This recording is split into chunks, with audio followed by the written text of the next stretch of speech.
following the news of the death of His Royal Highness Prince Philip, the Duke of Edinburgh, today. It's the ITV News at 10 now.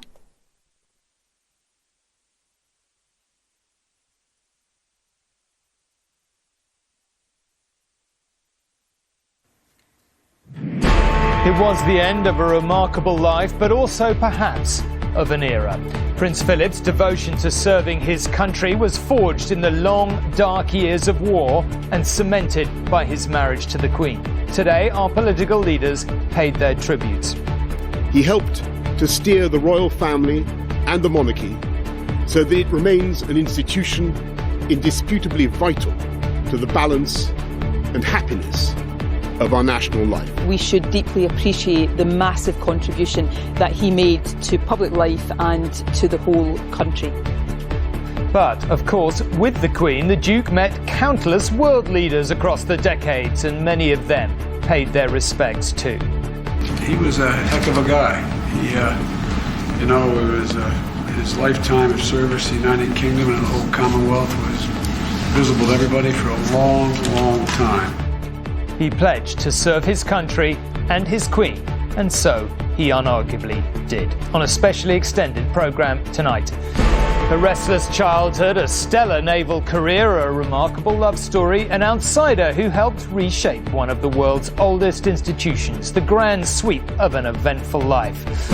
Always there, steady, steely, people up and down the country reflect on what the Duke meant to them.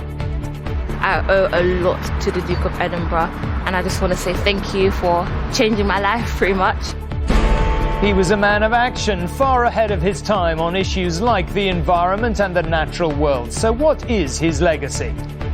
Royalty in an indefinable way has modernised itself. In that evolutionary process, the Duke of Edinburgh played a very, very important part.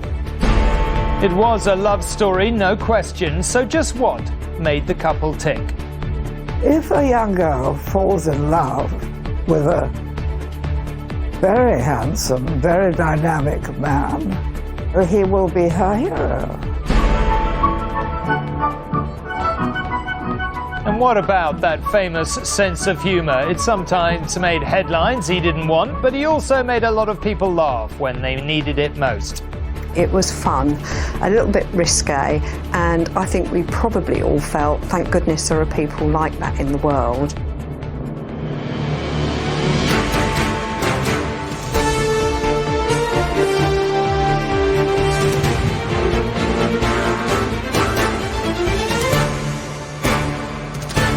This is ITV News at 10 with Tom Bradby. Good evening. Consort and constant in the life of our country, companion and confidant in the life of our Queen. Tonight, at Windsor Castle, she is in mourning over the death of the man she called her beloved husband in a statement released by Buckingham Palace shortly after midday. This afternoon, she was visited and comforted by their son and her heir, Prince Charles. The palace said Prince Philip passed away peacefully this morning. He was 7 weeks short of his 100th birthday. He died at Windsor, where the Queen is tonight, where they have been together during lockdown, and to where he returned just over 3 weeks ago after that month-long stay in hospital.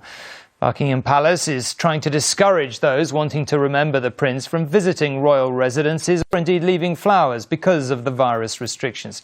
But there has been some socially distant gathering. Tonight, the flag over Downing Street is flying at half-mast, where earlier in the day the Prime Minister said the Prince would be remembered above all for his support of the Queen.